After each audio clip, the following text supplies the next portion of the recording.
good morning, Serbia, and the rest of the world, because I think we're getting a little bit of traction on a YouTube channel outside of just Belgrade. So my name is Chris. I go as Canada Chris. I'm 36 years old, and my wife's entire family is Serbian. Okay, they were all born in Serbia. They've been living here their entire lives. They've been through the war before and after. They've been through everything. Okay, my wife, her mother was pregnant with her during the war, so they ended up flying to Canada. She was born in Canada and she spent her life there. So when we met, we decided, 5 years into the relationship, we're married, all this stuff, we want to start a family. What better thing to do than to bring her family back to Serbia so that we can be with the rest of the family and have our child here she kind of originally belongs, so to speak, right?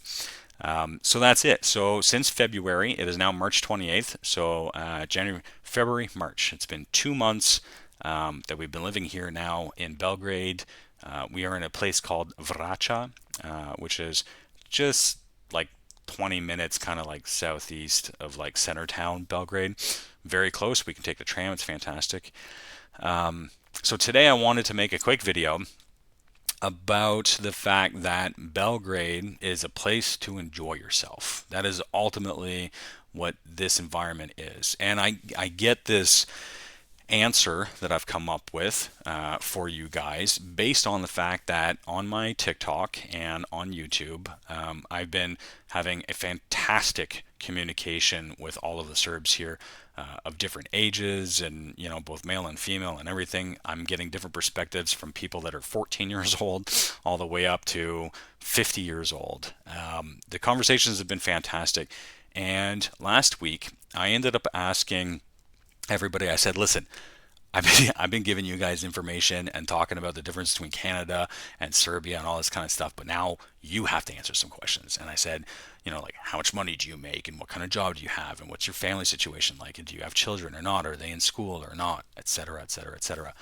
And what I ended up getting back was just a phenomenal amount of information from everybody, just kind of like sharing their own personal experiences. And there were a couple things that I had gotten from this, statistically, from this small group of, maybe 30 or 40 people. But it confirmed what I believe, and the end result of all of this is that Serbia is a place to enjoy your life. That's effectively what I've come up with. So every conversation that I've had with the Serbs has been that I should kind of like slow down and calm down and relax, try to enjoy my life. And these are the optimistic people, but then you've got the pessimists on the other side who are less than pleased about their situation, or tell me, oh yeah, okay, well, why don't you come back in a year and tell me how much you still love Belgrade, And I agree with them. I do. And I think that I'm taking the optimistic perspective here to answer against both of these groups and say Belgrade is a place where you're supposed to enjoy your life. So the economy here, here's the negative piece, right? The economy here is not built for opportunities. Okay, it's not to say that there aren't opportunities. There are definitely opportunities here. However, it is not built for that. And so I'm going to give you a small story. When I was a child, when I was 12 years old, I lived in a place called Sussex, New Brunswick. So that's on the east side of Canada, very close to the ocean and all of this. Very small places, and the town that I lived in only had about 4,000 people. And this is 4,000 people who are, infants, children, teenagers, young adults, right up to the elderly who are retired, right? So a very widespread group of people, and there was only about 4,000 individuals.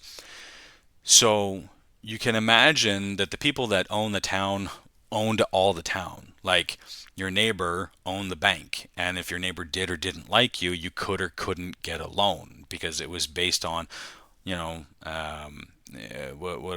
what do they call that when you give your friends things and anyways, there's a word for it. It starts with S, but anyways, So it was a very kind of like tight knit community of the people that own the town and those who did and didn't. And, when foreigners would come in, people that donate, belong in the town would come in the town.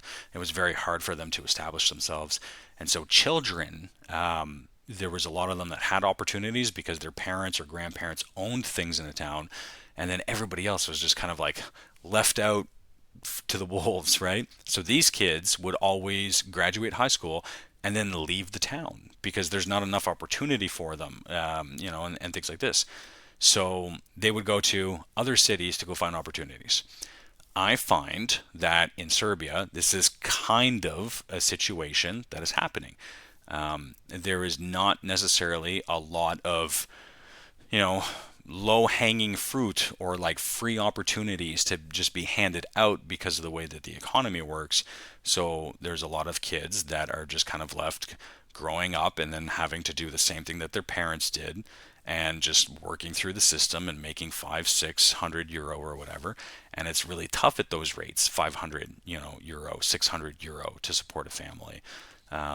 Especially if you only have one person, it's not doable at all. You need to have two people working at 500 to 600 euros to be able to have a kid and put them in school.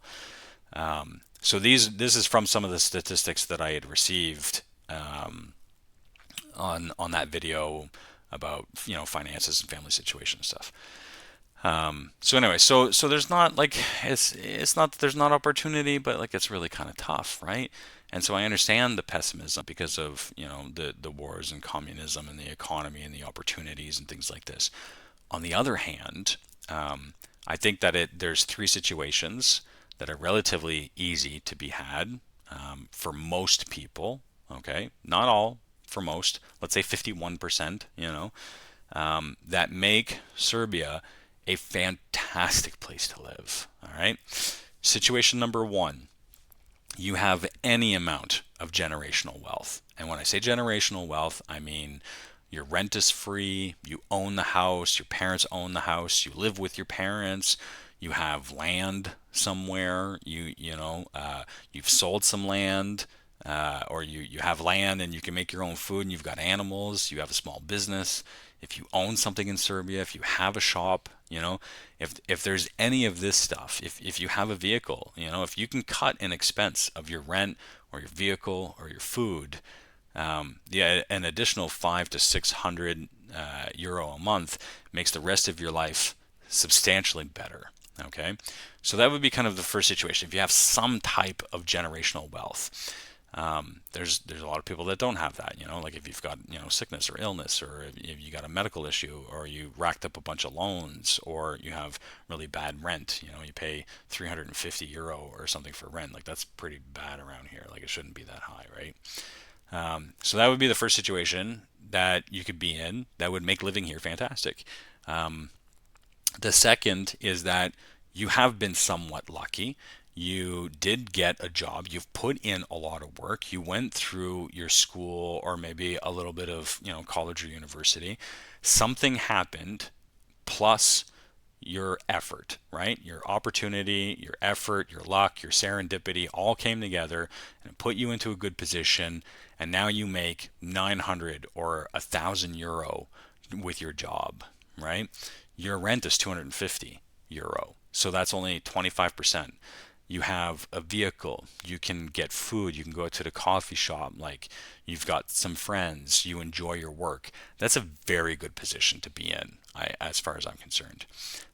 That is a more at home, you've done it yourself, you're an entrepreneur, you're a hardworking individual, maybe you got a little bit lucky, but you made that for yourself. And I think there's a lot of people that are in that position in Belgrade.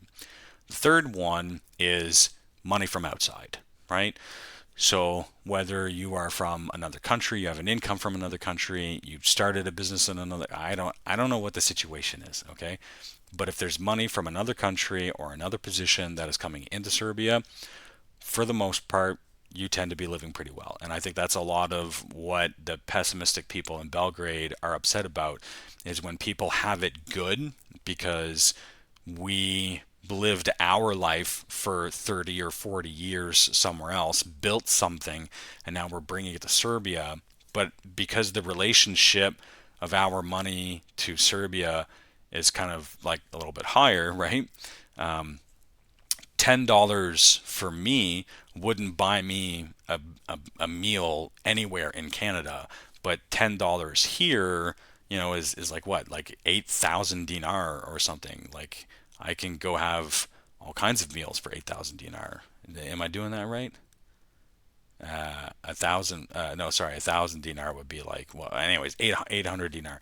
It's like $8. Anyways, $10.